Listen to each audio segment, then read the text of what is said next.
വിമാനത്താവളങ്ങളും വിദേശയാത്രയുമൊക്കെ സമ്പന്നർക്ക് വേണ്ടി മാത്രമാണെന്ന് ഉള്ള മിഥ്യാധാരണ പലർക്കുമുണ്ട്. സാധാരണക്കാർക്ക് കൂടി പ്രാപ്യമാകുന്ന രീതിയിലുള്ള ഭക്ഷണപാനീയങ്ങൾ വിമാനത്താവളത്തിൽ ഒരുക്കാൻ നമ്മുടെ സർക്കാരുകൾക്ക് ബാധ്യതയുണ്ട്. എയർപോർട്ടിലെ ചായയ്ക്കും ലഘുഭക്ഷണത്തിനും ഈടാക്കുന്ന അമിത വിലയ്ക്കെതിരെ പോരാടി ഒരനുകൂല വിധി സമ്പാദിച്ച അഡ്വക്കേറ്റ് ഷാജി കോടങ്കണ്ടത്താണ് ഇന്നത്തെ പ്രവാസ ലോകത്തിൻ്റെ നമ്മുടെ അതിഥി.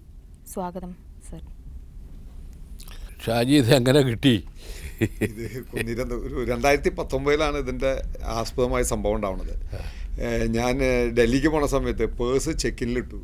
എൻ്റെ കയ്യിലൊരു 100 രൂപ ഉണ്ടായിരുന്നു. ഞാൻ ആ 100 രൂപ ടേബിളിൽ വെച്ചിട്ട് ഒരു ചായ ചോദിച്ചപ്പോൾ ആ പെൺകുട്ടി എന്നെ കളിയാക്കണ പോലെ പറഞ്ഞത്. ഞാനൊരു അപരിഷ്കൃതനായിട്ട് അവർ കാണുന്നത്. 100 രൂപയ്ക്ക് ചായ കിട്ടില്ല എന്നുള്ള ലൈനിൽ പറഞ്ഞു. അപ്പോൾ ഞാൻ പറഞ്ഞു അന്നൊരു ബ്ലാക്ക് ടീ ആയിക്കോട്ടെ എന്ന് പറഞ്ഞു. അപ്പോഴാണ് കുട്ടി ചിരിക്കുക. അതായത് 240 രൂപ ചായക്കും 150 രൂപ ബ്ലാക്ക് ടീക്കും. അതും നെടുമ്പാശ്ശേരി എയർപോർട്ടിലെ തണുപ്പ് ഭയങ്കരമാണ്. അപ്പോൾ നമുക്ക് എല്ലാവർക്കും ഒരു ചായ കുടിക്കാൻ തോന്നും. അപ്പോൾ ഞാൻ അവരോട് പറഞ്ഞു, ഇത് നമുക്ക് ചിന്തിക്കാൻ പറ്റാത്ത. ഞാനും ഷോക്കായി.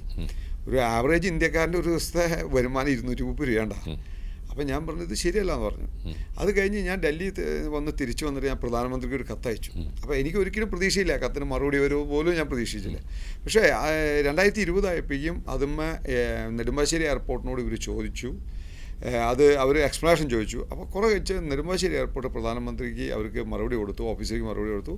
10 രൂപയുടെ ചായയും 5 രൂപയുടെ കാപ്പിയും 5 രൂപ സ്നാക്സും ഞങ്ങൾ കൊടുക്കാമെന്ന്. അതുപോലെ തന്നെ എയർപോർട്ട് അതോറിറ്റി ഓഫ് ഇന്ത്യയുടെ എല്ലാ എയർപോർട്ടുകളിലും ഈ സിസ്റ്റം കൊണ്ടുവരാൻ പറഞ്ഞു. ശരിക്കും 2017 ഈ എയർപോർട്ട് അതോറിറ്റി ഓഫ് ഇന്ത്യ എല്ലാ എയർപോർട്ടിലും കൊടുത്തിട്ടുണ്ട് MRP റേറ്റിലെ സാധനങ്ങൾ വിൽക്കരുതെന്ന് സർക്കുലറുണ്ട്. പക്ഷെ ആരും പാലിക്കാറില്ല. അതിനുശേഷം ഈ നെടുമ്പാശ്ശേരി പോലെയുള്ള അല്ലെങ്കിൽ അദ്വാനി പോലെയുള്ള ആളുകൾ നടത്തുന്ന എയർപോർട്ടിലാണ് ഈ പ്രത്യേകിച്ച് ഈ കൊള്ള നടക്കുന്നത്. മറ്റുള്ള എയർപോർട്ടുകളിലൊക്കെ ഞാൻ അന്വേഷിച്ചപ്പോൾ അവരൊക്കെ ഇത് കൊണ്ടു നടക്കുന്നുണ്ട്. നെടുമ്പാശ്ശേരി എയർപോർട്ടിൽ ഒരു 5-8 മാസം കഴിഞ്ഞപ്പോൾ അവരത് സ്റ്റോപ്പ് ചെയ്തു. അപ്പോൾ ഞാൻ വീണ്ടും പരാതി അയച്ചു.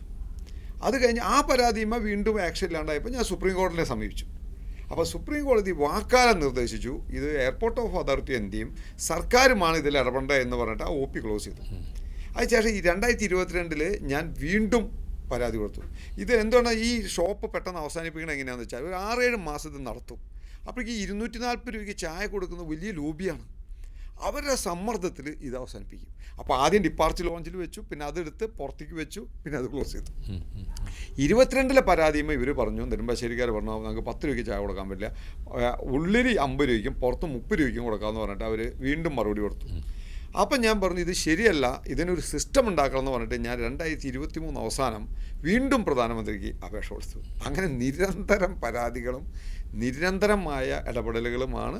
ഇപ്പം ഞാൻ തന്നെയല്ല കേട്ടോ, പലരും എനിക്ക് തോന്നുന്നത് ഒരുപാട് ആൾക്കാർ ഇത് പ്രതിഷേധിച്ചിട്ടുണ്ട്, പാർലമെൻറ്റിൽ ഉന്നയിച്ചിട്ടുണ്ട്, പല ആളുകളും പരാതി അയച്ചിട്ടുണ്ട്. പക്ഷേ സ്ഥായിയായി നമ്മൾ ഇതിൻ്റെ പിന്നാലെ നിൽക്കുകയാണ്. സത്യം പറഞ്ഞാൽ ഇതൊരു വലിയൊരു കൊള്ളയാണ്. 1 കോടി പാസഞ്ചേഴ്സാണ് നെടുമ്പാശ്ശേരി എയർപോർട്ടിൽ ഒരു കൊല്ലം പോകുന്നത്. സാർ ആലോചിച്ച് നോക്കി, ഈ 50,000 പേര് ഒരു ചായ കുടിച്ചു കഴിഞ്ഞാൽ 120 കോടി രൂപ മീതെ ഒരു ചായയുടെ ബിസിനസ് നടക്കുന്നുണ്ട് നെടുമ്പാശ്ശേരിയിൽ. അപ്പോൾ ഇതൊരു വലിയ കൊള്ളയാണ് നടക്കുന്നത്. പിന്നെ മാഡം പറഞ്ഞ പോലെ ഈ യാത്ര ചെയ്യുന്നവർ പാവപ്പെട്ടവരാ. പ്രവാസികൾ നമുക്കറിയാം അവരുടെ അവസ്ഥ ഇന്നത്തെ മിഡിൽ ഈസ്റ്റിൻ്റെയൊക്കെ അവസ്ഥ അറിയാം. പിന്നെ ഈ ജോലിക്ക് പോണത്, പഠിക്കാൻ പോണ കുട്ടികൾ, ആശുപത്രി പോണവർ, പിന്നെ കൊല്ലങ്ങളോളം പൈസ സ്വരുക്കൂട്ടി വെച്ചിട്ട് ഒരു യാത്ര ടൂറ് പോകുന്നവർ. അപ്പോൾ അങ്ങനെയുള്ള ആളുകൾ വലിയൊരു വേദനയാണ് ഈ പിടിച്ചുപറി. ഡിപ്പാർട്ട്മെന്റ് ലോഞ്ചിൽ ഇപ്പോൾ എത്ര രൂപയ്ക്ക് ചായ കിട്ടും?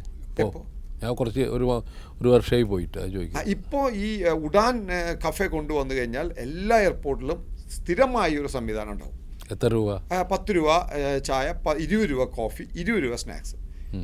അതാണ് ഇപ്പോൾ വന്നോ? അത് വന്നു. കൽക്കട്ടയിൽ ആദ്യം അത് ലോഞ്ച് ചെയ്തു. അല്ല, നെടുമ്പാശ്ശേരിയിൽ വന്നു? അല്ല, നെടുമ്പാശ്ശേരിയിൽ വരണല്ലോ. ഇപ്പോൾ അവർ അനൗൺസ് ചെയ്തിട്ടുണ്ട് അവർ അവിടേക്ക് ഉഡാൻ കഫേ വരാമെന്ന്. അത് സുപ്രീം കോടതിയുടെ വിധി വന്നോ? അല്ല, സുപ്രീം കോടതിയല്ല, മറ്റേ സെൻട്രൽ ഗവൺമെന്റ് ഇടപെടലാണ്. സെൻട്രൽ ഗവൺമെന്റ് ഇടപെട്ടു. ഇപ്പോൾ 30 രൂപ 20 രൂപയൊക്കെ ആക്കി. ഇപ്പോൾ കൽക്കട്ടയിലാണ് ആദ്യം ലോഞ്ച് ചെയ്തത് ഉഡാൻ കഫേ.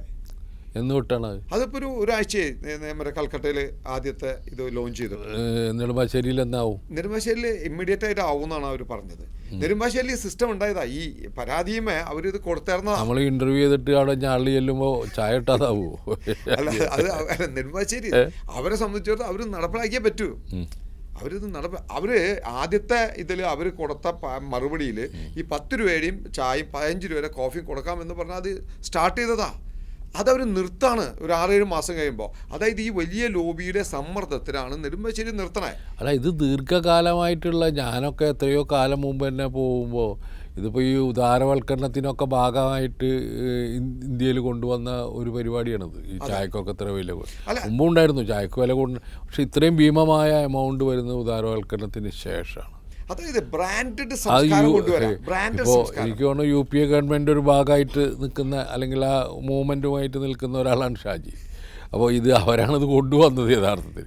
അപ്പോൾ ആ ഇതിൽ അല്ല, ഞാൻ ഉള്ള കാര്യം പറയല്ലോ, ഇപ്പോൾ ഈ വക ഇത്തരത്തിലുള്ള ഇതുകളിൽ പല സ്ഥലത്തും സാധാരണ മനുഷ്യർക്ക് ഒരിക്കലും അപ്രോച്ചബിൾ അല്ലാത്ത ഇത്തരത്തിലുള്ള ആറ്റിറ്റ്യൂഡ്സ് വരുന്നത് ഉദാരവൽക്കരണത്തിൻ്റെ ഭാഗമായിട്ടാണ് വരുന്നത്. ഇപ്പോൾ ഇത് കൊണ്ടുവരുന്നു എന്നുണ്ടെങ്കിൽ നല്ല കാര്യം തന്നെയാണ്, പക്ഷെ നടപ്പാവും. അല്ല, ഇത് നടപ്പിലാക്കാൻ ബാധ്യസ്ഥരാണ്. ഇത് എന്താ വിഷയം എന്ന് വെച്ച് കഴിഞ്ഞാൽ ഇത് എല്ലാ എയർപോർട്ടുകളും പബ്ലിക് ഫണ്ട് ഉപയോഗിച്ചിട്ടാണ് ഇതൊക്കെ നടത്തണേ. സുപ്രീം കോടതിയുടെ വിധിൻ്റെ പബ്ലിക് ഫണ്ട് ഉപയോഗിച്ച് നടത്തുന്ന സ്ഥലത്ത് സാധാരണക്കാരന് അപ്രോച്ച് ആവണ ഒരു ഇത് വേണം. ഇപ്പം നമ്മൾ ഈ ദേശീയപാതയുടെ കാര്യം തന്നെ പറയുകയാണെങ്കിൽ മണ്ണുത്തി, ഇപ്പം ഞാൻ അതിന് ടോളിനെതിരെ കേസ് ഹൈക്കോടതിയിൽ കൊടുത്തുള്ളൂ, ഈ ആഴ്ച വരുന്ന ഹൈക്കോടതിയിൽ. അതായത് ആ റോഡ് അവിടെ നിലവിലുള്ളതാണ്, ആ റോഡാണ് ഡെവലപ്പ് ചെയ്യുന്നത്. അപ്പോൾ പബ്ലിക് ഫണ്ട് ഉപയോഗിച്ച് ചെയ്യണത്. അപ്പോൾ ജനങ്ങൾക്ക് പ്രാപ്തമായ രീതിയിലുള്ള ഫണ്ട് വയ്ക്കണം. സാർ പറഞ്ഞത് ശരിയാണ്. ഈ മറ്റേ ഒരു ബ്രാൻഡഡ് സംസ്കാരം കൊണ്ടുവരാം. നമ്മൾ അറിയാണ്ട് ബ്രാൻഡഡ് സംസ്കാരത്തേക്ക് കൊണ്ടുപോകുക. അതായത് 230 രൂപ ഡെയിലി വേജസ് കിട്ടുന്ന ഒരുത്തനെ ബ്രാൻഡഡ് സംസ്കാരത്തിൽ 240 രൂപ വരെ ചായ കുടിക്കാൻ പഠിപ്പിക്കുന്ന സംസ്കാരം അതൊരിക്കലും ശരിയല്ല. ബ്രാൻഡ് ആവശ്യമുള്ളവർ ബ്രാൻഡ് ഉപയോഗിച്ചോട്ടെ, അല്ലാത്തവർക്ക് സാധാരണക്കാരന് ചായ കിട്ടാനുള്ള ഒരു സംവിധാനം ഒരുക്കണം. ഫൈറ്റാണ് ഇപ്പോൾ മുന്നോട്ട് ആ ഫൈറ്റാണ് മുന്നോട്ട് കൊണ്ടുവന്നത്. ഞാൻ 19 മുതൽ ഞാൻ നിരന്തരമായ ഇടപെടലാണ്. സുപ്രീം കോടതിയിൽ പോലും ഇതിൽ ഹർജി കൊടുത്തു. സുപ്രീം കോടതിയിലെ പോലും അതിൽ ശ്രദ്ധ ക്ഷണിക്കാൻ നമുക്ക് സാധിച്ചിട്ടുണ്ട്. അതിൽ അപ്പോൾ നിരന്തരമായ പരാതികൾ അയച്ചിട്ട് ഈ നെടുമ്പാശ്ശേരി എയർപോർട്ടാണ് ഇതിൽ ഏറ്റവും പ്രധാനം. ഈ നെടുമ്പാശ്ശേരി എയർപോർട്ടിനെ ഇപ്പോൾ നമ്മളൊരു ഇൻ്റർനാഷണൽ എയർപോർട്ടിൻ്റെ എല്ലാ സ്റ്റാറ്റസും അതിനില്ല.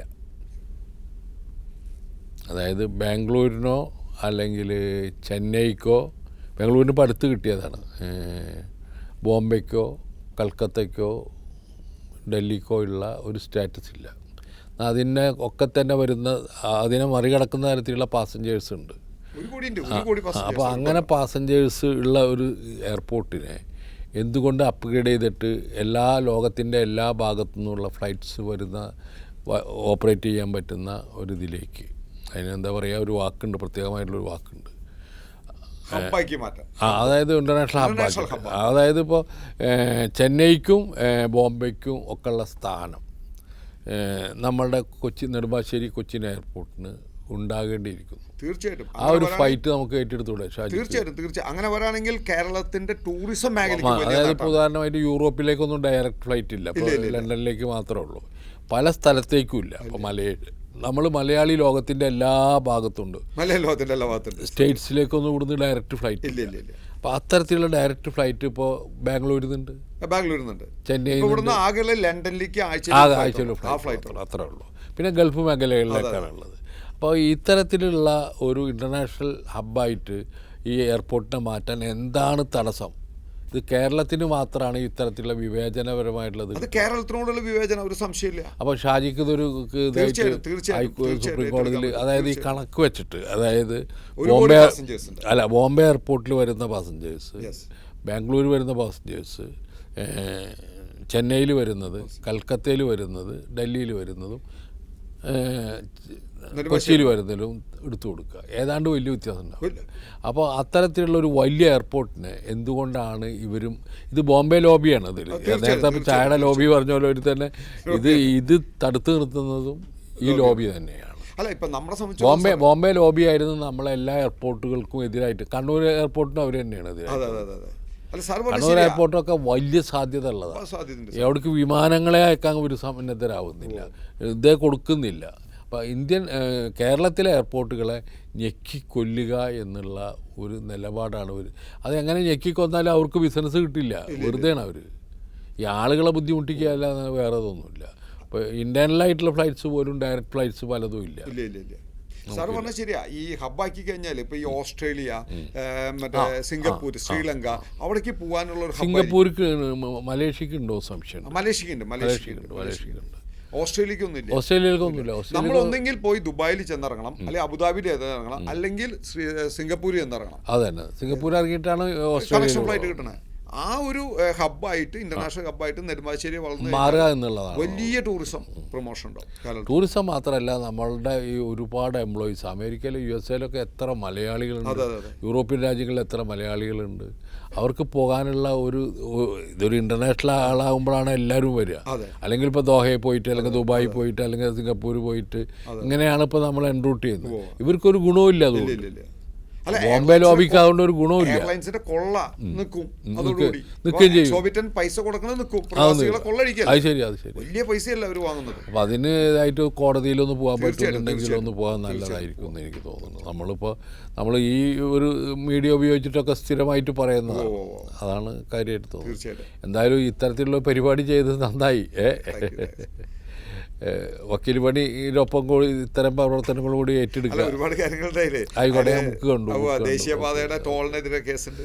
ഓക്കെ, അതുപോലെ അങ്ങനെ പല വിഷയങ്ങളിൽ ഇടപെടുന്നുണ്ട്. ജനകീയമായ വിഷയങ്ങൾ. സന്തോഷം. കക്ഷി രാഷ്ട്രീയത്തിന് അതീതമായ അതാണ് വേണ്ടത്. വികസനത്തിന് രാഷ്ട്രീയമില്ല. ഓക്കെ, ശരി, താങ്ക് യു.